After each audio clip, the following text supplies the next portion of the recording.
নমস্কার, Cooch Behar Times Facebook লাইভে আপনাদের আরো একবার স্বাগত। আমি আছি গল্প আড্ডা অনুষ্ঠান নিয়ে। আজকে আমাদের যে দুজন বিশেষ অতিথি রয়েছেন তারা কোচবিহারের সংখ্যালঘু রাজনীতির দুজন বিশিষ্ট মুখ। আমরা প্রথমেই তাদের দুজনকে স্বাগত জানাবো আমাদের আলী হোসেন দাকে, রাজ্য সভাপতি সংখ্যালঘু মোর্চা বিজেপি সেলের উনি দায়িত্বে আছেন, এবং সেই সঙ্গে খোকন মিয়া সংখ্যালঘু নেতা সহ কোচবিহার জেলা সাধারণ সম্পাদক রয়েছেন তৃণমূল কংগ্রেসের। আপনাদের দুজনকেই নমস্কার দাদা। আসছি সরাসরি প্রসঙ্গে। বর্তমানে 2021 বিধানসভা নির্বাচনকে কেন্দ্র করে দুই দল নিজেদের মতো করে তারা সেজে উঠছেন। এই ক্ষেত্রে সংখ্যালঘু ভোট কতটা গুরুত্বপূর্ণ এবং সংখ্যালঘু ভোট নিয়ে দুই দল কিরকম ভাবে চিন্তা ভাবনা করছেন? প্রথমেই আসবো আলিদার কাছে। আলিদা, দেখুন, ভারতীয় জনতা পার্টির সংখ্যালঘু একটা সংগঠন রয়েছে সারা রাজ্যে। 1980 সাল থেকে এই সংখ্যালঘু সংগঠনটা আছে। প্রথমে সেল ছিল, তার পরবর্তীতে 90-এর দশকে সেটাকে মোর্চায় পরিণত করা হয়। আর ভারতীয় জনতা পার্টিতে এরকম 6খানা মোর্চা, পরবর্তীতে আরেকটি মোর্চা যুক্ত হয়েছে, ওবিসি মোর্চা। এই টোটাল 7খানা মোর্চা নিয়ে বিজেপি পার্টির শাখা সংগঠন। আর সেই শাখা সংগঠনের মধ্যে মাইনরিটি মোর্চা একটা অন্যতম মোর্চা।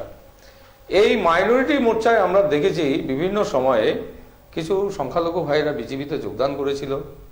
আমার আগে যে সভাপতি যারা ছিলেন তারা চেষ্টা করেছেন মাইনরিটি ভাইদের বিজেপিতে আনবার জন্য, তারা অনেকাংশে সফল হয়েছেন।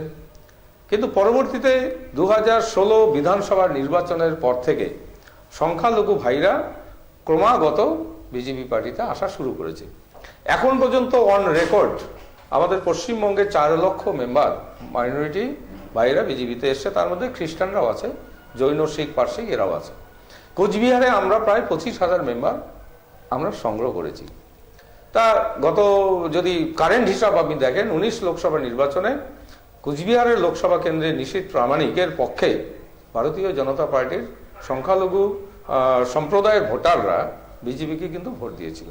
যার ফলে খোকনবাবু আছে, উনি বলবেন যে যেখানে মুসলিম অধ্যুষিত এলাকা, যেখানে আর হিন্দু ভাইদের অস্তিত্বই নেই, 10-15টা করে ভোট এক একটা বুথে, সেখানেও কিন্তু বিজেপি 100-150 করে ভোট পেয়েছে বিভিন্ন জায়গায়।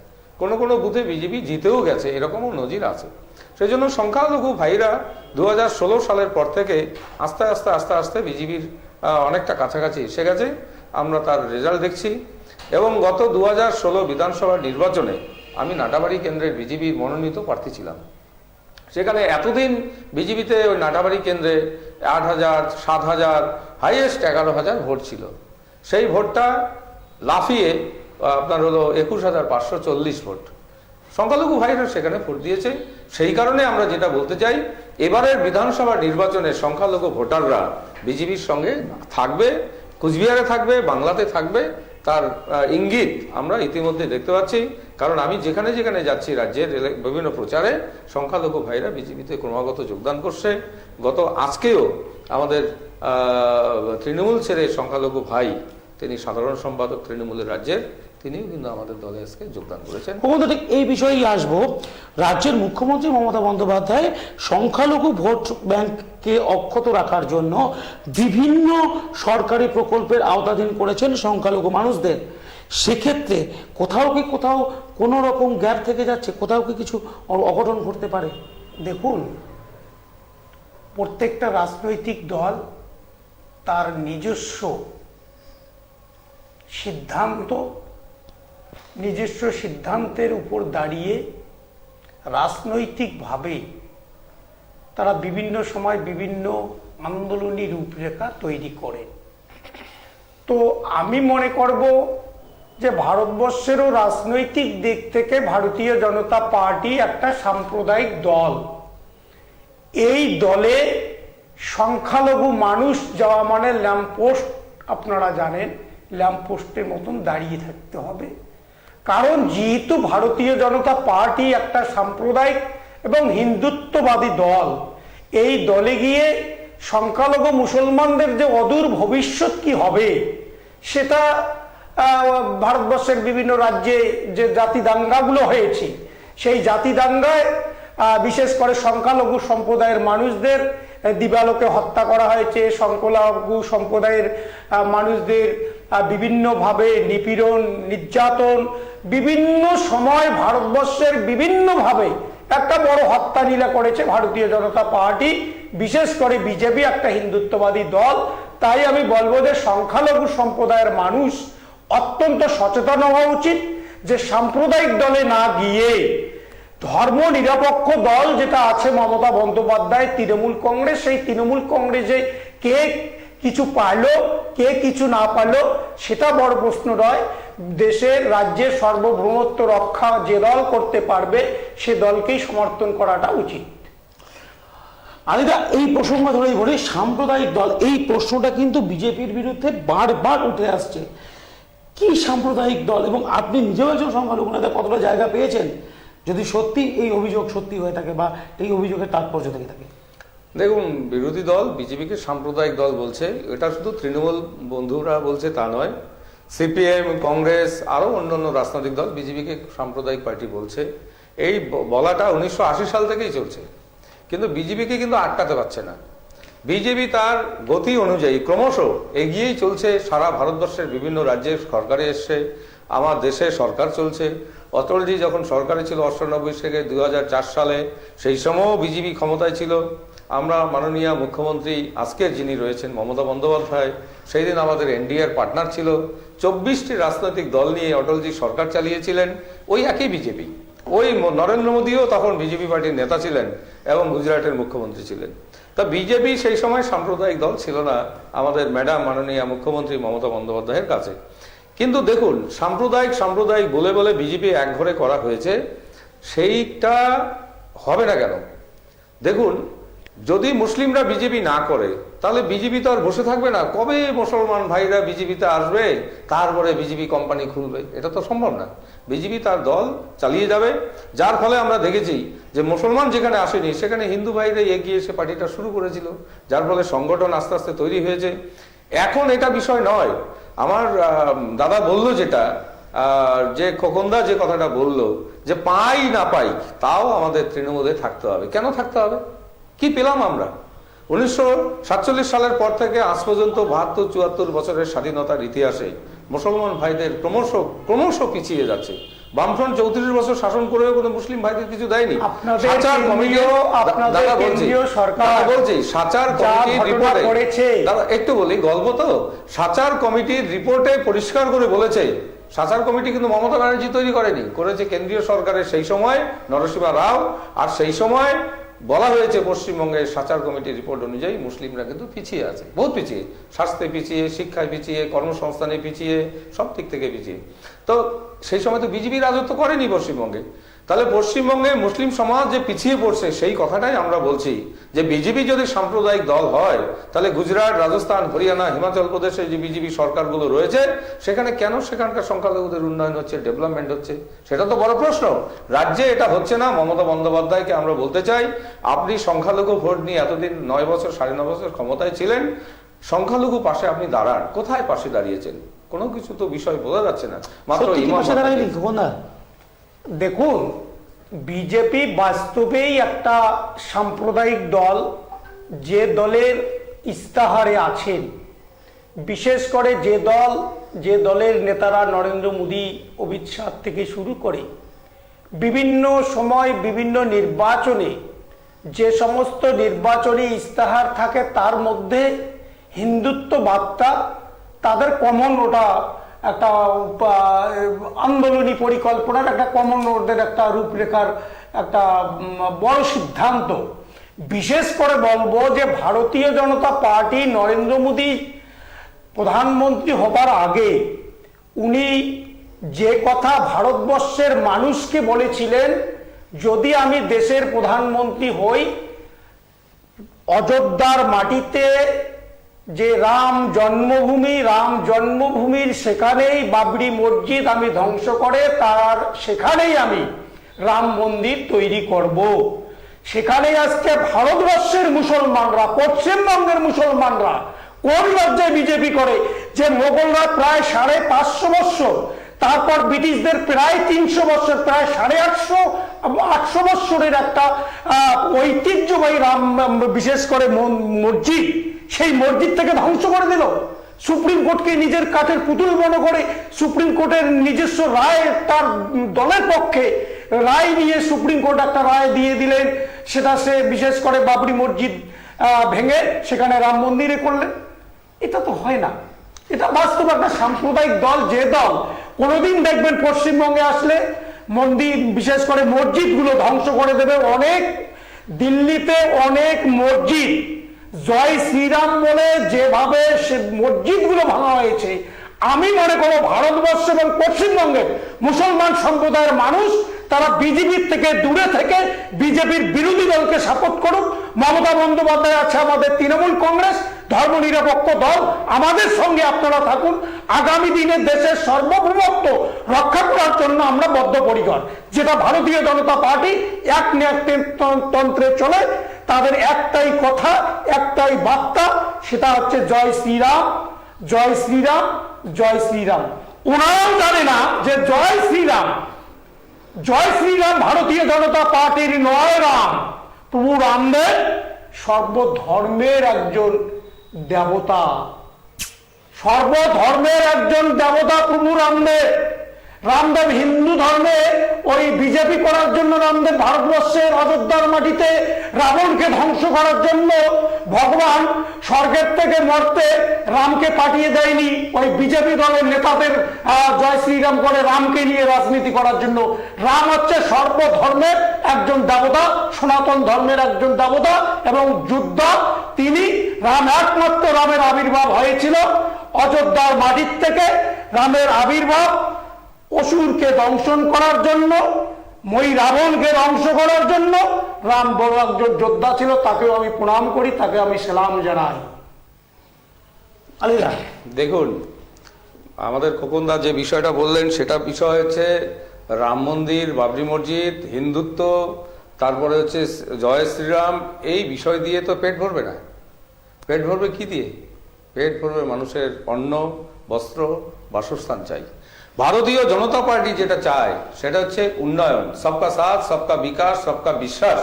এই দাবি নিয়ে আমরা ভারতীয় জনতা পার্টি দেশের মানুষের কাছে বারবার এসেছি, ভোট চেয়েছি, মানুষ ভোট দিয়েছে। এবারও আমরা বিকাশকেই গুরুত্ব দেব, উন্নয়নটাকেই গুরুত্ব দেব। আজকে কোথায় রাম মন্দির অযোধ্যার ম্যাটার আছে, আর রাম মন্দির সুপ্রিম কোর্ট রায় দিয়েছে, সে ভাবাবেগের বিষয়। 100 কোটি মানুষ যেখানে সম্মান জানায়, সেই সম্মানকে সুপ্রিম কোর্ট সম্মান দিয়ে সেই রায়টা জানিয়েছে। 300 বছর ধরে সেটা ঝুলে রয়েছিল এবং পরবর্তীতে স্বাধীনতার পর কংগ্রেস আসার পর গোবিন্দ বল্লভ পন্ত যখন সেখানকার মুখ্যমন্ত্রী ছিল, আর সেই দিন থেকে শুরু করে রাম মন্দিরের কাহিনী উঠে আসে। শত শত কেস হয়েছে। 92 সালে সেটা বিতর্কিত ধাঁচা ধ্বংস হয়েছে। পরবর্তীতে এতদিন আর্কোলজিক্যাল সার্ভে অফ ইন্ডিয়া, যারা ভূতত্ত্ব গবেষণা করে, তারা সেখানে বলে তারা রায় দিয়েছে এবং সমস্ত সম্প্রদায়ের মানুষের সঙ্গে কথা বলে সুপ্রিম কোর্ট সিদ্ধান্ত নিয়েছে। ভাবাবেগের কোথায় রাম মন্দিরের যে বিষয়টা আজকে আমরা দেখেছি, 5ই আগস্ট সেটা হয়েছে। পরবর্তীতে বাবরি মসজিদের যে বিষয়টা সেটাও হয়েছে, পাশের 77 একর জমিতে তারা হবে। সুতরাং এটা নিয়ে হিন্দু মুসলমানের মধ্যে দাঙ্গা করতে হবে, হিন্দু মুসলমানের মধ্যে সমন্বয় নষ্ট করতে হবে, এটা আমরা মানি না। আজকে উত্তরপ্রদেশে এই ঘটনা ঘটার পর হিন্দু এবং মুসলমান সমস্ত সম্প্রদায়ের মানুষরা ঐক্যবদ্ধভাবে তারা নিজ নিজ ধর্ম পালন করছে। কোথাও কিন্তু এই ঘটনা ঘটেনি। আমরা পশ্চিমবঙ্গে অনেক দূরে, প্রায় 500 কিলোমিটার দূরে পশ্চিমবঙ্গ এখানে অবস্থান করছি অযোধ্যা থেকে, আর আমরা এটা নিয়ে পড়ে রয়েছি। আমরা কেন বলছি না? কেন সংখ্যালঘু মানুষরা 2% নিচে সরকারি চাকরি করে? কেন 32% মুসলমানের মধ্যে এখনো পর্যন্ত কেন 10%-এর উপরে কর্মসংস্থান হলো না? এটা আমাদের জবাব দিতে হবে। কেন আমাদের কর্মসংস্থান নেই? কেন মুসলমানদের ব্যবসা নেই? কেন মুসলমানরা আজকে অশিক্ষিত অবস্থায় পশ্চিমবঙ্গে পড়ে রয়েছে? আমাদের রাজ্যের শাসক দলকে কেন নজর দেওয়া হলো না? এটাই তো আমাদের বড় কথা। তাই দিলীপ ঘোষ বলেছে, আমরা বলছি যে পশ্চিমবঙ্গের সংখ্যালঘুদের উন্নয়ন আমাদের দরকার। উন্নয়নের নামে ছিনিমিনি খেলা হয়েছে, আর উন্নয়ন হয়নি। এবারে উন্নয়ন হবে ভারতীয় জনতা পার্টিতে। তাই তারা, আপনারাই দেখতে পাচ্ছেন, আপনাদের মাধ্যমে খবর হচ্ছে যে হাজার হাজার মুসলিম ভাইরা বিজেপিতে আসে। এটা আপনি শাক দিয়ে মাছ ঢাকতে পারবেন না খোকন বাবু। শাক দিয়ে যেমন মাছ ঢাকা যায় না, সেরকম মুসলমান সমাজের মানুষগুলোকেও তাদের সিদ্ধান্ত নিয়েছে, তারা বিজেপিকে সাপোর্ট করবে। আপনারা আটকাতে পারবেন না। এটাই হলো বাস্তব স্থিতি। এখন এই অবস্থায় আমরা আছি। কবিরুল ইসলাম আপনাদের এই রাজ্যের সাধারণ সম্পাদক তৃণমূল কংগ্রেসের, সংখ্যালঘু মোর্চার রাজ্যের সাধারণ সম্পাদক তৃণমূল কংগ্রেসের, সে কিন্তু আজকে যোগদান করেছে। এটাই তো নজির। পশ্চিমবঙ্গে ফিরে আসে যারা যারা সংখ্যালঘু সম্প্রদায়ের মানুষ বিজেপিতে যোগদান করে তাদের লজ্জা থাকা উচিত। তারা লুবি। আজকে দেশটা যেভাবে বিজেপি হিন্দুত্বের নামে রাজত্ব কায়েম করার যে পরিকল্পনা, উন্নয়ন তো দূরের কথা, যারা মুসলিমরা যাচ্ছে বিজেপিতে তারা মুসলমানদের কলঙ্ক, তারা নিজের স্বার্থের জন্য যাচ্ছে, ধর্মের জন্য যাচ্ছে না। আর যদি সেটাই হতো, ভারতবর্ষে এত বড় একটা বিজেপির ভারতীয় জনতা পার্টির মন্ত্রিসভা, সেই মন্ত্রিসভায় একজনেই আছে মন্ত্রী শুধু মুখতার আব্বাস নাকভি ছাড়া। আপনারা বলতে পারবেন ভারতবর্ষের কোন মন্ত্রীটা, কোন ভালো মন্ত্রী একটা সংখ্যালঘু সম্প্রদায়ের মানুষকে আপনাদের দল দিয়েছে? দল দেয়নি। অন্য অন্য রাজ্যে আপনাদের সংখ্যালঘু সম্প্রদায়ের মানুষ আপনাদের মুখ্যমন্ত্রী, বিজেপির মুখ্যমন্ত্রী, কয়টা সংখ্যালঘু মুসলিম সম্প্রদায়ের মানুষ মন্ত্রিসভায় আছে? কোনো নেই। ল্যাম্পপোস্ট। যারা মুসলমান যাবে বিজেপিতে ল্যাম্পপোস্ট হিসাবে ব্যবহার করবে। তারপর কিছুদিন পর যখন সারা দেশে হিন্দুত্ববাদী 100% সঠিকভাবে পৌঁছে যাবে হিন্দুত্ববাদী হিসাবে, এই ভারতবর্ষের সম্প্রীতির মেলবন্ধনের ভারতবর্ষ, নানা ভাষা, নানা মত, নানা পরিধান, বিবিধের মাঝে দেখো মিলন মহন, সেই দিন ধ্বংস হয়ে যাবে। আমাদের মিলন মহন থাকবে না। আগামী দিনে তাকিয়ে থাকবেন। আমার কথা আপনারা মিলে নেবেন। আমি এতগুলো মানুষের সামনে বলছি, মিলে নেবেন। যদি ভারতীয় জনতা পার্টি 100% সারা ভারতবর্ষে প্রত্যেকটা রাজ্যে যদি সংখ্যা গরিষ্ঠতা তারা দখল করতে পারেন, আগামী দিনে আমার সোনার বাংলা, আমি তোমায় ভালোবাসি, কবিদের সমস্ত স্মৃতি। সুপ্রিম কোর্ট একটা ভার্ডিক্ট দিয়েছিল সম্পর্কে, সুপ্রিম কোর্ট হিন্দুত্ব সম্পর্কে একটা ভার্ডিক্ট দিয়েছিল। সেখানে বলেছে ওয়ে অফ লাইফ, মানুষের ওয়ে অফ লাইফ হলো হিন্দুত্ব। আর হিন্দুত্ব বলে কোনো ধর্ম নেই। খোকনবাবু বলবার চেষ্টা করেছে হিন্দুত্ব বলে একটা ধর্ম। হিন্দুত্ব বলে কোনো ধর্ম নেই। হিন্দুত্ব, সবাই হিন্দুত্ব। ভারতবর্ষে বসবাসকারী 130 কোটি মানুষ হিন্দুস্তানি। আজকে হিন্দুস্তানি হিসেবে তারা পরিচয় দেয়। সেই জন্য হিন্দুত্ব বলে কিছু নেই। সনাতনী ধর্ম রয়েছে, বিভিন্ন পন্থের রয়েছে। আমরা মুসলিম সমাজ বিভিন্ন পন্থের, আমরা যেমন উপাসনা পদ্ধতি আমাদের মসজিদকে ভাবি, আমরা কাবা শরীফকে সম্মান করি। হিন্দুরাও একইভাবে, কেউ রামকে ভাবে, কেউ কৃষ্ণকে ভাবে, কেউ শাক্ত, কেউ বৌদ্ধ বা আপনার বৌদ্ধ, বিভিন্ন সম্প্রদায়ের মানুষ রয়েছে। সেই জন্য আমরা বলছি হিন্দুত্ব আমরা সবাই। পশ্চিম ভারতবর্ষে 72-73% মানুষ হচ্ছে হিন্দু বা সনাতন ধর্মের মানুষ বসবাস করে। কোথায় রয়ে গেল? একটা বিষয়, আমাদের পশ্চিমবঙ্গে 194টি আসনের মধ্যে 90টিতে কিন্তু মুসলিম সম্প্রদায়ের মানুষ এই মুহূর্তে বিধায়ক পদে রয়েছেন, যার মধ্যে আমাদের কোচবিহারও রয়েছেন। কিন্তু এই স্ট্যাটাস কিন্তু ভারতবর্ষের অন্য কোনো বিজেপি শাসিত জায়গায় দেখা যায় না। থাকবে কেন? কেন থাকবে? সেখানে আপনার কোথায়, গুজরাটে যান 11% মুসলিম, আপনি উত্তরপ্রদেশে যান, সেখানে আমাদের মহসিন রেজা সেখানকার মন্ত্রী রয়েছেন উত্তরপ্রদেশ সরকারের। আপনি আপনার রাজস্থানে যান, সেখানে 5% মুসলিম সম্প্রদায়ের মানুষ। অর্থাৎ মুসলিম বলতে খ্রিস্টানও ওর মধ্যে আছে, মাইনরিটির মধ্যে সবাই আছে। 6টা সম্প্রদায় রয়েছে, খ্রিস্টান, জৈন, বৌদ্ধ, শিখ, পার্সিক এবং মুসলিম সমাজ রয়েছে। তাদের প্রতিনিধি আছে। খালি মুসলিমের কথা কেন বলছেন? সমস্ত প্রতিনিধি রয়েছে। আমার খোকনদা যেটা বললো, কেন্দ্রীয় মন্ত্রিসভায় শুধু মুখতার আব্বাস নাকভি কেন? সেখানে তো জুয়েল ওরাও আছে। সেখানে তো আমাদের পাশে অরুণাচলের যে স্বরাষ্ট্র প্রতিমন্ত্রী তিনিও তো আছেন। অর্থাৎ তারা খ্রিস্টান। গুজরাট, গোয়া থেকে যারা রিপ্রেজেন্ট করছে সেখানে তো খ্রিস্টান মন্ত্রীরা রয়েছেন, খ্রিস্টান মুখ্যমন্ত্রীরা রয়েছেন। তারাও তো সংখ্যালঘু সম্প্রদায়ের মানুষ। সুতরাং ওই অ্যাঙ্গেলে ভাবা যাবে না। আপনি যে প্রশ্নটা সঙ্গত কারণে করলেন, 90 জন এমএলএ রয়েছে বিভিন্ন দল মিলে পশ্চিমবঙ্গে এমএলএ, আমরা সাধুবাদ জানাই। পশ্চিমবঙ্গের ধর্ম নিরপেক্ষ একটা পন্থ এখানে দীর্ঘদিন ধরে বিরাজ করেছে। আর আমরা সেই ধর্ম নিরপেক্ষতার এই স্তম্ভকে আমরা সম্মান করি। আমরা ভারতীয় জনতা পার্টি এটাকে আমরা কুর্নিশ করি। গতবারও আমরা 6 জন প্রার্থী মুসলিমরা ছিলাম, আমরা জিততে পারিনি বটে, কিন্তু 6 জন মুসলিম প্রার্থী ছিল। আমাদের লোকসভা ইলেকশনে লাস্ট 19 নির্বাচনে 2 জন মুসলিম প্রার্থী ছিলেন, মাহফুজা খাতুন এবং আপনার হুমায়ুন কবির, মুর্শিদাবাদ এবং জঙ্গিপুর লোকসভা কেন্দ্রে। তারা তো ছিলই। তাহলে এবার ইলেকশনে লক্ষ্য করুন ভারতীয় জনতা পার্টির অবস্থান। আপনারা দেখুন, ক্যান্ডিডেট তালিকা দেখবেন, যে মুসলিমদের দাঁড় করিয়ে মুসলিমদের উন্নয়ন হতে পারে এমন কোনো বিষয় নয়। 90 জন এমএলএ রয়েছে মুসলিমদের, 9% মুসলমানের কর্মসংস্থান তারা এনে দিতে পারেনি লোকসভা বিধানসভায় এসে দাঁড়িয়ে। তাহলে এই এমএলএ থাকার মানেটা কি? এই এমএলএ থাকার মানেটা কি? যারা উন্নয়ন করতে পারেনি তাদের কি বলবেন? বিরতিতে যাওয়ার আগে আপনার কাছে একটা বিষয় নিয়ে ফিরবো। কোচবিহার জেলায় এই মুহূর্তে মুসলিম ভোট পার্সেন্টেজ 25.54। এই ভোট পার্সেন্টেজ হলো আমার কোচবিহার জেলার নিরিখে। এই ভোট ব্যাংককে আপনারা কিভাবে কাজে লাগাতে চাইছেন উভয় দল? আমরা 100% আমরা সংখ্যালঘু ভোট আমরা 100% তৃণমূল কংগ্রেস পাবো। মমতা বন্দ্যোপাধ্যায়ের পক্ষে পড়বে, মমতা বন্দ্যোপাধ্যায়ের উন্নয়নের পক্ষে পড়বে, মমতা বন্দ্যোপাধ্যায় ধর্মনিরপেক্ষ দলের নেত্রী হিসেবে পড়বে, মমতা বন্দ্যোপাধ্যায় ধর্মনিরপেক্ষ মুখ্যমন্ত্রী হিসেবে মমতা বন্দ্যোপাধ্যায়কে দল মত জাতি ধর্ম নির্বিশেষে আশীর্বাদ করবেন। 2021 নির্বাচনে, বিধানসভা নির্বাচনে আমরা সংখ্যালঘু সম্প্রদায়ের মানুষ, অর্থাৎ আমরা সনাতন ধর্মের মানুষ, আমরা কোচবিহারে কোচ, কামতাপুর, কুচবিহার গেটার সমস্ত ধর্মের মানুষ, সমস্ত সমন্বয়ের মানুষ তৃণমূল কংগ্রেসকে আশীর্বাদ করবেন, মমতা বন্দ্যোপাধ্যায়কে আশীর্বাদ করবেন। কোনো ব্যক্তি নয়, একটাই আমাদের ব্যক্তি, মমতা। ভারতীয় জনতা পার্টি এবার কুচবিহারের রাজনৈতিক রঙ্গমঞ্চে, শুধু কুচবিহার টাইমসের ক্ষেত্রে বলছি, এখানটার বলছি যে কুচবিহারে ভারতীয় জনতা পার্টি টোটাল মুসলিম সম্প্রদায়ের ভোটারের আমরা 10%-এর উপরে আমরা ভোট পাবো। আমাদের সেই সংখ্যা হয়েছে, 25,000 মেম্বার হয়েছে। গত লোকসভা নির্বাচনে আমরা 72,000 ভোট পেয়েছি মুসলিম সম্প্রদায়ের মানুষের। এবার সেই সংখ্যাটা লক্ষাধিক হবে, এটা আমরা আপনাদের কাছে আজকেই বলে যাচ্ছি। মুসলিম ভাইরা ভোট দেবে বিজেপি। আমরা কথা বলছিলাম কোচবিহার জেলার দুই সংখ্যালঘু মুখের সাথে, দুই সংখ্যালঘু রাজনৈতিক মুখ যারা উভয় পক্ষেই দাবি করছেন সংখ্যালঘু ভোট ব্যাংক 2021 বিধানসভা নির্বাচনে তাদের দিকে থাকবে। আলোচনা আরো এগিয়ে নিয়ে যাব, কিন্তু তার আগে নিয়ে নেব ছোট্ট একটি বিরতি। সঙ্গে থাকুন, ফিরে আসবো বিরতির পরে। জীবনের প্রত্যেকটা মুহূর্তের সাথী ছিলে তুমি। তোমার আভায় আমি আলোকিত, তোমার স্পর্শ আমার সকল চেতনায়। আজ আমি নতুন জীবনে পা রাখলাম।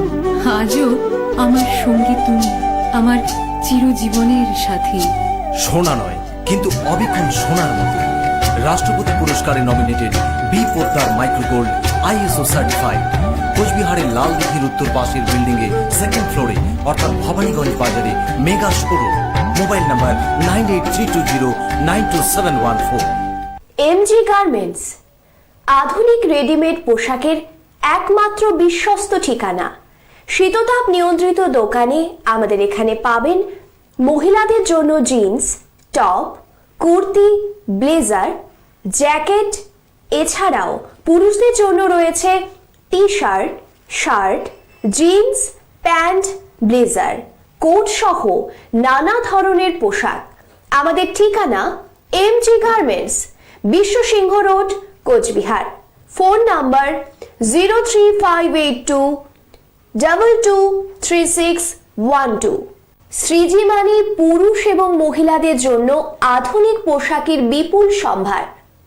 শীততাপ নিয়ন্ত্রিত এক ছাদের তলায় আপনারা পাবেন পুরুষদের জন্য নামি দামি কোম্পানির T shirt, shirt, jeans pant, cotton pant, পাঞ্জাবি, কুর্তা। এছাড়া মহিলাদের জন্য রয়েছে আমাদের এখানে শাড়ির অফুরন্ত ভান্ডার। গাজি সিল্ক, বেনারসি, মটকা, তাঁত সহ নানান ধরনের শাড়ি। এই মরশুমে নিজেকে সাজিয়ে তুলতে অবশ্যই আপনাকে আসতে হবে শ্রীজি নেক্সট জেনারেশনে।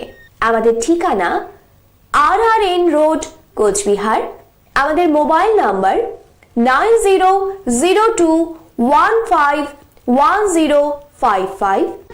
ড্রেসেস সেন্টার, শীততাপ নিয়ন্ত্রিত পুরুষ, মহিলা এবং বাচ্চাদের কেনাকাটার বিশ্বস্ত প্রতিষ্ঠান।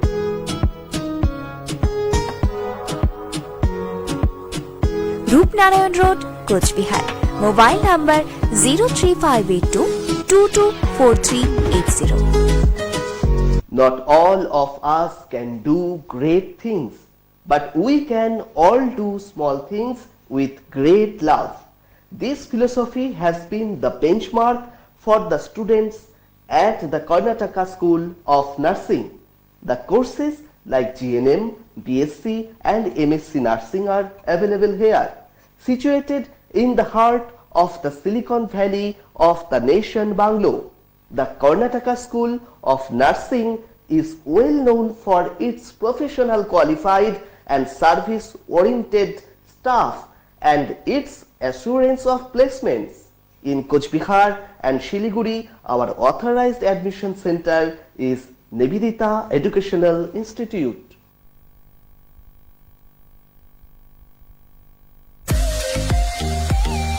পঁচিশ বছর ধরে আপনাদের সেবায়।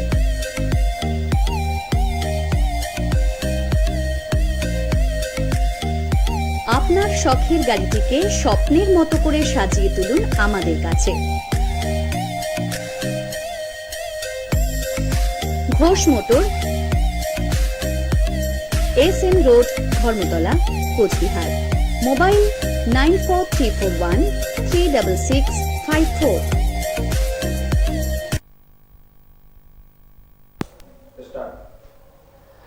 নমস্কার, ফিরে এলাম বিরতির পরে। আমরা গল্প আড্ডা অনুষ্ঠান নিয়ে বসে আছি আমাদের দুই রাজনৈতিক ব্যক্তিত্বদের সঙ্গে, যারা দুজনেই সংখ্যালঘু মোর্চার অন্যতম রাজনৈতিক ব্যক্তিত্ব। শুনছি তাদের কথা, তাদের বক্তব্য, তাদের মাধ্যমে তাদের অভিমত রাজনৈতিক প্রেক্ষাপটে। আলিদা এবং খোকনদা দুজনের কাছেই এবার একটা বিষয় কিন্তু বারবার উঠে আসছে, সেটা হলো মিম। দেখা যাচ্ছে বিগত 15 বছর থেকে মিম তৃণমূল কংগ্রেসকে সাপোর্ট করে আসছিল, এটা তাদের রাজনৈতিক দলের বক্তব্য। কিন্তু বর্তমানে দেখা যাচ্ছে 2021-এর নিরিখে তারা পশ্চিমবঙ্গের মাটিতে আলাদাভাবে লড়াই করতে চলেছে। এই সংখ্যালঘু ভোট এবং সংখ্যালঘু সংগঠনকে যে একত্রিত করার যে প্রকল্প বা যে সংকল্প আপনারা দুই দল হিসেবে করে যাচ্ছেন, মিম কি কোথাও বাধা হয়ে দাঁড়াবে, না কোথাও কারো সুবিধার প্রসঙ্গ রয়েছে? প্রথমেই আসবে এবার খোকনদার কাছে। দেখুন, আসাদুদ্দিন ওয়াইসি মিমের যিনি নেতা, উনি বিজেপির নেতাদের সঙ্গে রাতের অন্ধকারে চুক্তিপত্র করে প্রত্যেকটা রাজ্যে সারা ভারতবর্ষে বিজেপিকে সাপোর্ট করার জন্য মিম পার্টির নেতারা আসাদুদ্দিন ওয়াইসির থেকে শুরু করে মিমের যারা নেতা, মিমের নাম ভাঙে যারা চলছে, আগামী দিনে আমি বলবো যে ভাই, ওই আপনাদের অরাজনৈতিক দল না করে বাস্তব ধর্ম নিরপেক্ষ একটা রাজনৈতিক দল করো। আমি মনে করো মিমও একটা সাম্প্রদায়িক দল, বিজেপিও একটা সাম্প্রদায়িক দল। আলিদা, দেখুন, মমতা বন্দ্যোপাধ্যায় মিমকে বি টিম হিসাবে বাংলায় এনেছে। কেন? যুক্তিটা হচ্ছে এরকম, একসময় কমল গুহ সাহেব আমাদের কৃষিমন্ত্রী ছিলেন, তিনি একটা ফোরাম নামক একটা সংগঠন তৈরি করেছিলেন। মই নিয়ে দাঁড়িয়েছিলেন, লাঙল নিয়ে দাঁড়িয়েছিলেন, আর তার কাজটা কি ছিল? জ্যোতি বসুর এগেনস্টে প্রতিবাদ করো। কেন? যে মানুষ যখন সিপিএমকে চাচ্ছে না, কিছু মানুষ, আর তারা ভেঙে বিজেপিকে বা তৃণমূলকে ভোট দিতে পারে, বিজেপি এবং তৃণমূল যেন ভোটটা না পায়, তার জন্য ফরওয়ার্ড ব্লককে লেলিয়ে দাও, তোমরা বিরোধিতা শুরু করো সিপিএমের, আর আপনাদের প্রতি মানুষ সন্তুষ্ট হয়ে ফোরামকে ভোট দেবে। আর ফোরামকে ভোট দেওয়া মানেই হচ্ছে আবার ওই বামফ্রন্টের কাছেই ভোটটা চলে গেল। এইরকম অবস্থা মমতা বন্দ্যোপাধ্যায়ের, যে তারা দিল্লিতে গিয়ে মোদির এগেনস্টে লোকসভায়, রাজ্যসভায় একই সঙ্গে কিন্তু তারা ভোট দেয়, এবং এটার সঙ্গে বাম কংগ্রেসও আছে এর সঙ্গে। তারা সম্মিলিতভাবে মোদির এগেনস্টে ভোট দেয়, বিজেপির এগেনস্টে ভোট দেয়। আর পশ্চিমবঙ্গে মমতার এগেনস্টে যে সমস্ত মুসলিম ভাইরা আছে, যারা প্রতিবাদী কণ্ঠ, যারা মমতা এই 9.5 বছরে যাদের কিছু দিতে পারেনি, সেই সমস্ত মুসলিম ভাইরা তারা যখন আজকে আন্দোলন করার জন্য এগিয়ে যাচ্ছে, মিমকে এগিয়ে দেওয়া হচ্ছে। আপনারা বিজেপিকে ভোট না দিন। কিছুক্ষণ আগে খোকনদা যে কথাটা বললো, বিজেপিকে বাদে, সাম্প্রদায়িক দল বাদে আপনারা যে কোনো দলকে ভোট দিতে পারেন। তৃণমূলকে উনি আবেদন করেছেন, করতেই পারেন। এই ক্ষেত্রেও তাই। আজকে আপনি তৃণমূলকে ভোট, মুসলিম সম্প্রদায়ের মানুষ, আপনি তৃণমূলকে ভোট নাও দিতে পারেন, তাহলে ভোটটা কোথায় দেবেন? বিজেপিকে দিতে হবে। তাহলে বিজেপি ক্ষমতায় আসতে পারে এই ভেবে মুসলিম ভাইরা বিজেপিকে ভোট দিতে পারে, কিন্তু সেটা যেন না হয়, তারা যেন মিমকে ভোট দেয়। এই ধরনের একটা গোপন আতাত, যেটা আমরা লক্ষ্য করছি, যে মিমের সঙ্গে একটা গোপন চুক্তি করে মিমকে বাজারে নামিয়ে দেওয়া, মুসলমান ভোটকে মিমের পক্ষে নিয়ে যাওয়া, এটা একটা চক্রান্ত হতে পারে। আমরা বলছি ওই চক্রান্তে মুসলিমরা ভুগবে না, তাদের চাকরি নেই, ব্যবসা নেই, শিক্ষা নেই, ব্যবস্থা সবকিছু নেই। আজকে তারা ঘুরে দাঁড়িয়েছে। একবার আমরা কমসে কম বিজেপিকে দেখবো, যদি বিজেপি কাজ না করে আমরা সরিয়ে দেব। আমরা সরিয়ে দেবো। আমিও কথা বলছি, বিজেপি যদি পশ্চিমবঙ্গে কাজ করতে না পারে আমাদের আপনারা সরিয়ে দেবেন, আমরা আপনাদের আশীর্বাদ মাথা পেতে নেব।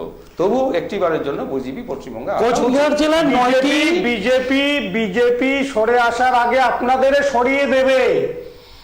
বিজেপির থেকে সংখ্যালঘুদের নিয়ে যে সমস্ত সারা ভারতবর্ষে বিজেপি রাজনীতি করছে, আগামী দিনে সংখ্যালঘু সম্প্রদায়ের অদূর ভবিষ্যৎ অন্ধকার।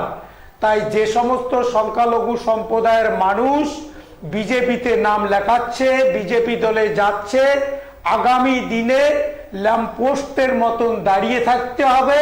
তারপরে বলবে বাবা তোমরা এসো, তোমাদের আমাদের কোনো প্রয়োজন নেই। বিজেপি বর্তমানে পশ্চিমবঙ্গে সংখ্যালঘু ভোট নেবার জন্য কিছু সংখ্যালঘু ঠিকাদারি মুসলমানদের লাগিয়ে দিচ্ছে ঠিকাদারি প্রথাতে, যে তোমাদের ঠিকা দেওয়া হলো, মুসলমানদের ভোটটা কিভাবে বিজেপিতে ফেলা যায়। পশ্চিম বাংলার মুসলমান, কুচবিহার জেলার মুসলিম সম্প্রদায়ের মানুষ, সংখ্যালঘু সম্প্রদায়ের মানুষ মমতা বন্দ্যোপাধ্যায় তৃণমূল কংগ্রেসকে আশীর্বাদ করবেন, ধর্মনিরপেক্ষ দল। আগামী দিনে এই বাংলা যেন আপনাদের আমাদের সকলের আশীর্বাদ নিয়ে ভারতবর্ষের দিশা দেখার জন্য দিল্লির রাজপথে মমতা বন্দ্যোপাধ্যায় যেন পাড়ি দিতে পারেন। মিম কিন্তু দাবি করছে পশ্চিমবঙ্গে অন্ততপক্ষে 10টি আসন জিতবে, যার মধ্যে কোচবিহারের 9টি আসনের মধ্যেও কিন্তু লড়াই করার একটা তীব্র আশঙ্কা দেখা যাচ্ছে। এবং যে তথ্য রয়েছে রাজনৈতিক বিশ্লেষকদের মতে, তাতে কিন্তু কোচবিহারের 9টা আসনেও মিম থাকতে পারে বলে মনে করা হচ্ছে। তাহলে সেক্ষেত্রে কোচবিহারের সংখ্যালঘু ভোট ব্যাংক কি ভাগ হবে না কি হবে?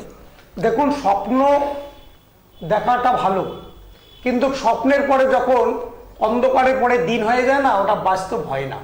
তাই কোনো রাজনৈতিক দল স্বপ্ন দেখছেন, তারা স্বপ্ন দেখতেই থাক, নিদ্রায় তারা ঘুমাক এবং স্বপ্ন দেখে যান।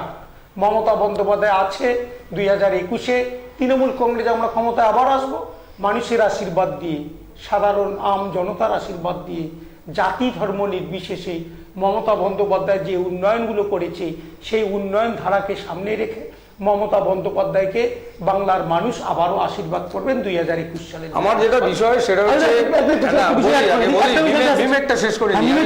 ছোট্ট বিষয় অ্যাড করে দিই আপনাকে, সেটা হলো যে বক্তব্য আসছে যে মিমের ভোট ব্যাংক, এই ভোট ব্যাংক যদি আদতেও কাটাকাটি হয় তাহলে কি তৃণমূল কংগ্রেসের লাভ হবে না বিজেপির লোকসান হবে? না বিজেপির লাভ হবে তৃণমূল কংগ্রেসের লোকসান? দেখুন, পশ্চিমবঙ্গে এমন একটা সিচুয়েশন পরিস্থিতি তৈরি হয়েছে না, যদি মিম পশ্চিমবঙ্গে থাবা বসায় ভোটের, এই ভোটে যদি মিম থাবা বসায়, তাহলে আগামী দিনে পশ্চিমবঙ্গের রাজনৈতিক মেরুকরণ সম্পূর্ণ আলাদা পথে যেতে পারে। কারণ এই পশ্চিমবঙ্গটা ভাগ হয়েছিল দুর্ভাগ্যজনকভাবে, আপনারা সকলেই জানেন। দেশভাগের পরিণতি, মিম যদি ভোট পায় তাহলে দেশভাগের পরিণতির জন্য আবার আর একটা প্রশ্ন উঠে আসতে পারে। স্বাভাবিক কারণে মিম এক জায়গায় যদি হয়ে যায় তাহলে ভারতবর্ষের এবং পশ্চিমবঙ্গের নির্বাচনের গতি প্রকৃতিও চেঞ্জ হয়ে যেতে পারে। সেটা ইঙ্গিত হিসাবে আমি বলছি, ভারতীয় জনতা পার্টির পক্ষে সবচেয়ে একটা সুদিন চলে আসছে যে এই অবস্থা ভারতীয় জনতা পার্টি মোকাবিলা করতে জানে। সেই জন্য আমরা বলতে যাচ্ছি যে মিম পশ্চিমবঙ্গে কোনো ফ্যাক্টর না। বাংলার মানুষ মিমকে আশীর্বাদ করবে না। মিমকে আশীর্বাদ করানোর জন্য মমতা বন্দ্যোপাধ্যায় নিজের সেই সংগঠনের নেতাদের আজকে নিয়ে আসা শুরু করেছে, দিল্লিতে আঘাত করেছে, দিল্লিতে মিটিং হয়েছে তাদের। আজকে তারা মিমকে পশ্চিমবঙ্গে এন্ট্রান্স দেওয়ার জন্য প্রচেষ্টা চালাচ্ছে। এটা একটা ভয়ঙ্কর পরিস্থিতি তৈরি হতে যাচ্ছে আগামী দিনে, আগামী দশকে। আমার বাংলার মানুষকে সেটা নিয়ে ভাবতে হবে। তাই শুভবুদ্ধি সম্পন্ন মানুষের কাছে আমার অনুরোধ, আপনারা রাজনৈতিক দলকে বেছে নিন, রাজনৈতিক দলকে বেছে নিন। বিজেপিকে ভোট নাও দিতে পারেন, তৃণমূলকে ভোট নাও দিতে পারেন, কমসে কম সাম্প্রদায়িক দলগুলোকে আপনারা এড়িয়ে চলুন। এটা আমার আবেদন ভারতীয় জনতা পার্টির পক্ষ থেকে। রাজনৈতিক দলগুলোকেই আপনারা ভোট দিন, যারা রাজনৈতিকভাবে মোকাবিলা করতে পারবে, গ্রামের সাধারণ মানুষের উন্নয়ন করতে পারবে। এটা আমি বলতে চাই। একটা বিষয় দর্শক বন্ধুরা কিন্তু দুই রাজনৈতিক ব্যক্তিত্বের মাধ্যমে উঠে এলো যে দুই দল অর্থাৎ তৃণমূল কংগ্রেস এবং বিজেপি উভয়ই কিন্তু মিমকে সমর্থন দিচ্ছেন না। মিমের ভোট যাতে কোনো মতেই না পড়ে সেই দিকেই কিন্তু এরা এই দুই রাজনৈতিক দল কাজ করবেন বলে মনে হচ্ছে। এবং এই বিষয়টি কিন্তু তাদের কথায় বারবার উঠে আসছে যে মিম একটি সাম্প্রদায়িক দল। একই কথা বলছে তৃণমূল কংগ্রেস, একই কথা বলছে বিজেপি। কি দাদা ঠিক বললাম তো? আমাদের পরিষ্কার কথা, মিম পার্টি এটা একটা ধর্মীয় সংগঠন। এই ধর্মীয় সংগঠন মানুষকে উস্কাই দিচ্ছে, হিন্দু মুসলমানের রাজনীতির দিকে নিয়ে যাচ্ছে। পশ্চিমবঙ্গে 72-75% হিন্দু সম্প্রদায়ের মানুষ, তাদেরকে যদি মেরুকরণ করবার চেষ্টা করা হয়, ভয়ঙ্কর রিপোর্ট, ভয়ঙ্কর রেজাল্ট আগামী দিনে চলে আসতে পারে। সেই জন্য সাধু সাবধান, শুভবুদ্ধি সম্পন্ন মুসলিম মানুষদের কাছে আমাদের অনুরোধ, আপনারা ভেবে চিন্তে এই দলটি সম্পর্কে সচেতন থাকবেন। কমলদা, একটা বিষয়ে যেমন মিমের বিরোধিতা দুই দল একত্রিতভাবেই বলছেন, আরেকটা বিষয় এই দুই দলের মধ্যে কমন রয়েছে, তার নাম হলো প্রশান্ত কিশোর। বর্তমানে যিনি তৃণমূল কংগ্রেসের রাশ ধরেছেন এবং 2021-এর বৈতরণী পার করার একটি দায়িত্ব নিয়েছেন। তিনি আগেও একটি ইতিহাস দেখিয়েছেন যেখানে তিনি এই উদাহরণ রেখেছেন যে তিনি দলকে জয়লাভ করাতে পারেন। কিন্তু বর্তমানে যে রাজনৈতিক পরিস্থিতি তৈরি হয়েছে, একাধিক তৃণমূল কংগ্রেসের নেতৃত্ব, বিধায়ক, সাংসদরা কিন্তু এই প্রশান্ত কিশোর এবং তার দলের বিরুদ্ধে, তাদের কর্মকাণ্ডের বিরুদ্ধে মুখ খুলেছেন। কি বলবেন এই বিষয়ে? দেখুন, আমাদের দল সর্বভারতীয় তৃণমূল কংগ্রেস, আমাদের দলের একটা নীতি নির্ধারণ কমিটি আছে। দলের উচ্চস্তর নেতৃত্বরা তারা সিদ্ধান্ত গ্রহণ করেন। সেই সিদ্ধান্ত জেলা এবং ব্লক ওয়াইজে বুথ ভিত্তিক আমরা পৌঁছে দিই। সেটা আপনারা কি বলবেন না বলবেন সেটা আপনাদের বিষয়। আমাদের রাজনৈতিক দল, আমাদের দলের হাইকমান্ড, নীতি নির্ধারণ কমিটি, সুব্রত বক্সী, মমতা বন্দ্যোপাধ্যায়, অভিষেক ব্যানার্জি, আমাদের ফিরাদ হাকিম সহ আমাদের যারা নীতি নির্ধারণ কমিটিতে আছে, তারা ওনারাই সঠিক সিদ্ধান্ত, সঠিক পথ দলীয় স্তরে ওনারাই যা দেখাবেন সেটাই আমাদের পথ। না, সেই পথ দেখানোর ক্ষেত্রেও তো কোথাও কোথাও বিরোধিতা তৈরি হচ্ছে। যেমন খুব পরিষ্কার করে যদি বলতে হয়, তাহলে এই প্রশান্ত কিশোরের দলের বিরুদ্ধে মুখ খুলে ইতিমধ্যেই বিজেপিতে পা রেখেছেন কোচবিহার দক্ষিণ বিধানসভা কেন্দ্রের বিধায়ক মিহির ঘোষ। দেখুন, চোর ধরতে গিয়ে কোনো চৌকিদার যদি চোর ধরতে গিয়ে এখন চৌকিদারকে বলা হয় চোর, তাহলে তো হবে না। চৌকিদার আমাদের পার্টি আইপ্যাক, মানে পার্টির আমাদের চৌকিদার, ডোর টু ডোর, দুয়ারে দুয়ারে আইপ্যাকের লোকজন যাচ্ছে। যদি চোর থাকে, চোরকে ধরার জন্য দুয়ারে গেছে, তা চোর ঘর থেকে বেরিয়ে চলে গেছেন, তা আমাদের দুয়ারে দুয়ারে আইপ্যাকের কর্মীরা যাচ্ছে। আইপ্যাকের কর্মীরা সঠিকভাবে মানুষকে সঠিক পথ দেখাচ্ছেন। সরকারি উন্নয়ন, সরকারি পরিকল্পনা, মমতা বন্দ্যোপাধ্যায় যে সমস্ত পরিকল্পনা, উন্নয়ন, সঠিকভাবে চলো, স্বচ্ছভাবে চলো, সৎভাবে মানুষের পাশে থাকো, সেটাই আমাদের পরামর্শ দিচ্ছেন। সেটা কি আপনারা দেখাতে পারছেন না? না, আমাদের দিচ্ছেন, হ্যাঁ দিচ্ছেন। আইপ্যাককে তো আমি তো অপমান করবো না, এবং আইপ্যাক আমাদের পার্টিতে, বিশেষ করে প্রশাসনিক লেভেলে আমাদের সুন্দর একটা পরামর্শ দিচ্ছেন। দাদা, ঠিক একই বিষয়ে আসবো। কেউ কেউ বলছেন, অর্থাৎ কোচবিহারের রাজনৈতিক মহল, রাজ্যের রাজনৈতিক মহল, সাধারণ মানুষরাও মনে করছে যে এই আইপ্যাককে পশ্চিমবঙ্গে বিজেপির মাধ্যমে প্ল্যান করা হয়েছে যাতে বিজেপির কিছুটা সুবিধা হয়। কি বলবেন? দেখুন, আমি প্রশান্ত কিশোর সম্পর্কে যেটা বলতে যাচ্ছি, উনি জেডিইউ এর ভাইস প্রেসিডেন্ট ছিলেন, জেডিইউ দলের, আর তাকে বহিষ্কার করে দেওয়া হলো। তিনি লালুর হয়ে, অর্থাৎ কংগ্রেস লালুর জোটের হয়ে লাস্ট বিহার ইলেকশনে তিনি দলটাকে ধরেছিলেন, তার সেখানে সমীক্ষক হিসেবে ছিলেন তিনি। সেখানে কিন্তু তিনি ব্যর্থ হয়েছেন। মমতা বন্দ্যোপাধ্যায় 500 কোটি টাকার সঙ্গে চুক্তি করে প্রশান্ত আপনার কিশোরকে পশ্চিমবঙ্গে নিয়ে এসছেন। কিছুদিন ধরে উনি কাজও করছেন, সার্ভে হচ্ছে, সব জায়গায় আমরা দেখতে পাচ্ছি। কিন্তু এত কিছু সত্ত্বেও তৃণমূল দলের ভাঙন কিন্তু তিনি রুখতে পারছেন না। 1, 2 নম্বর যেটা বিষয়, সেটা হচ্ছে যে প্রশান্ত কিশোর উনি মমতা বন্দ্যোপাধ্যায়ের উপদেষ্টা হিসেবে রয়েছেন। বলুন, একটা নন পলিটিক্যাল অর্গানাইজেশনের একটা সংগঠন, তারা একটা পলিটিক্যাল পার্টিকে গাইড করবে, তাদের গাইড অনুযায়ী একটা পার্টি চলবে, এটা হতে চলে না। লাউ গাছ যেরকম আজকে ঠেকার প্রয়োজন রয়েছে, সেরকম একটা ঢোকা দেওয়ার মতন ব্যবস্থা আছে। প্রশান্ত কিশোরকে একটা দল ভাড়া করে নিয়ে এসছে এত বছর পর, 22 বছর পর, এটা কি করে সম্ভব? সেই জন্য আমরা যেটা বলছি, প্রশান্ত কিশোরের আইপ্যাক বলুন, আর মমতা বন্দ্যোপাধ্যায়ের প্ল্যানিংই বলুন, আর দুয়ারে দুয়ারে যে সরকার যেটা এখন চলছে, কোথায় দুয়ারে দুয়ারে সরকার বলুন তো? যে 9.5 বছর আপনি সরকার চালালেন, 9.5 বছরের সরকার চালানোর পরে এক সময় মাননীয় মুখ্যমন্ত্রী বলেছে আমি 90% কাজ করেছি রাজ্যের, তারপরেও তাকে দুয়ারে দুয়ারে যেতে হচ্ছে, মানেটা কি? তার মানে কাজটা হয়নি। গতকালকেও সংখ্যালঘু দিবস ছিল 18ই ডিসেম্বর। সংখ্যালঘু দিবসের মধ্যে আমরা কি দেখলাম? সংখ্যালঘু দিবসের মধ্যে দেখলাম তিনি একটা রোড ম্যাপ ঘোষণা করেছেন। কোথাও সংখ্যালঘুদের উন্নয়নের বিষয়ে কি করেছেন আজ পর্যন্ত কোনো বিবৃতি নেই সেখানটায়। কয়টা মাদ্রাসা হয়েছে ব্যবস্থা নেই, কয়টা মাদ্রাসার আধুনিকীকরণ হয়েছে সেটার কথা নেই, কয়টা মাদ্রাসার শিক্ষককে নিয়োগ করেছে সেটা বলেনি, মাদ্রাসার এবং কতগুলো স্টাইপেন্ড দেওয়া হয়েছে সেটা কথা বলা নেই। তাহলে সংখ্যালঘুদের যে ওয়াকফ প্রপার্টি ধ্বংস হয়ে যাচ্ছে সেটার বিষয়ে কথা বলেনি। তাহলে সংখ্যালঘু দিবস পালন করা হলো আন্তর্জাতিকভাবে পশ্চিমবঙ্গের রোড ম্যাপ সম্পূর্ণরূপে নিশ্চিহ্ন। সেই জন্য আমরা যেটা বলতে চাই, দেখুন ও প্রশান্ত কিশোর কেন, আরো যদি প্রশান্ত মহাসাগর থেকে উঠে আসা কোনো যদি আরো একজনকে যদি নিয়ে আসতে হয় তবুও বাংলার মানুষ সিদ্ধান্ত নিয়েছে যে আর নয় অন্যায়। আর এই আরো নয় অন্যায়ের মানুষ প্রতিবাদ করছে আমরা গৃহ সম্পর্ক অভিযানের মাধ্যমে। আমরা এখন শুরু করেছি আমাদের 20 তারিখ কালকে পর্যন্ত আমাদের পথসভা চলবে আরো নয় অন্যায়ের উপরে। আমরা মানুষকে বোঝানোর চেষ্টা করছি যে আপনারা দুয়ারে সরকারের কথা না ভেবে আপনারা একবারে গৃহ সম্পর্কে আসুন, ভারতের বিজেপির সঙ্গে আপনারা সম্পৃক্ত হন। দুয়ারে সরকার প্রত্যেকটা মানুষের জাতি ধর্ম দল মত নির্বিশেষে প্রত্যেকটা পরিবারের ভালো মন্দ কি সমস্যা আছে, সরকারি অফিসাররা যাচ্ছেন বিভিন্ন দপ্তরে, সুন্দরভাবে মানুষের কাছে মানুষের অভাব অভিযোগের কথা নথিভুক্ত হচ্ছে। তারপর আমাদের গভর্নমেন্ট থেকে যে সমস্ত সুযোগ সুবিধা যারা যারা যে শ্রেণীর মানুষ তাদের বাড়িতেই পৌঁছে যাবে 100% আমরা বলতে পারি দুয়ারে সরকার বাংলার মানুষের দুয়ারে আছে, আগামী দিনে বাংলার মানুষের দুয়ারে থাকবে। মমতা বন্দ্যোপাধ্যায় বাংলার দুয়ারে দুয়ারে প্রহরীর মতন যেভাবে ঘুরে বেড়াচ্ছে, আপনারা আশীর্বাদ করবেন বাংলার মানুষ। মমতা বন্দ্যোপাধ্যায় 2021 সালে আপনাদের এইভাবে দুয়ারে দুয়ারে প্রহরীর মতন ঘুরে বেড়াবে। কখনো একটা বিষয় সরাসরি আসি, আলিদা পরিষ্কার বললেন যে একটি নন পলিটিক্যাল অর্গানাইজেশন একটি রাজনৈতিক দল চালাবে কিভাবে, ঠিক একই প্রশ্ন কিন্তু তুলেছিল মিহিরবাবু।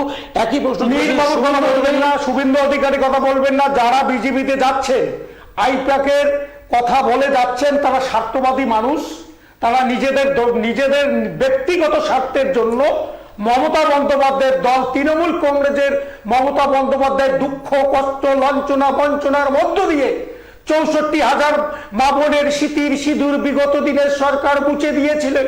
সমস্ত কিছু উপেক্ষা করে বাংলা গঙ্গা ওপার থেকে শুরু করে কুচবিহার জেলা তিস্তা তোরসা কালজারি রায়ডাক পেরিয়ে সামগ্রিক উন্নয়নমুখী পরিকল্পনা তৈরি করে মমতা বন্দ্যোপাধ্যায় বাংলার মানুষের দুয়ারে দুয়ারে উন্নয়ন পৌঁছে দিচ্ছে।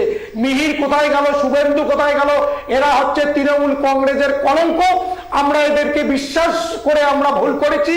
তৃণমূল কংগ্রেস দল আমরা শুভেন্দু অধিকারীকে আমরা বিশ্বাস করে আমরা এই মির্জাপুরকে মহাভুল করেছি। মিহির গোস্বামীকে বিশ্বাস করে আমরা মহাভুল করেছি যে এরা বিশ্বাসঘাতকতা। বাংলার শেষ মির্জাপুর এরা দুইজনেই। মোটামুটি আমরা অনুষ্ঠানের শেষ লগ্নে চলে এসেছি। আমরা কথা বললাম একদিকে উন্নয়ন, অপরদিকে উন্নয়নের আশ্বাস, এই দুই বিষয় নিয়ে 2021 বিধানসভা নির্বাচন লড়তে চলেছে তৃণমূল কংগ্রেস এবং বিজেপি। এবং সেই সঙ্গে অবশ্যই তাদের দুজনেরই পাখির চোখ কোচবিহার জেলার 25.54% সংখ্যালঘু ভোট। আমরা দেখব, আমরা এই নির্বাচনে দেখব সংখ্যালঘু ভাই বোনেরা ঠিক কোন পথে যায়, তাদের কি বিবেচনা থাকে, তাদের কি বুদ্ধি বিবেচনায় আসে। আমরা ফিরে আসবো আবার গল্প আড্ডা অনুষ্ঠান নিয়ে। আজকের জন্য এখানেই ধন্যবাদ জানাচ্ছি। ধন্যবাদ আলিদা, ধন্যবাদ খগনদা, ধন্যবাদ দর্শক বন্ধু। 25 বছর ধরে আপনাদের সেবায়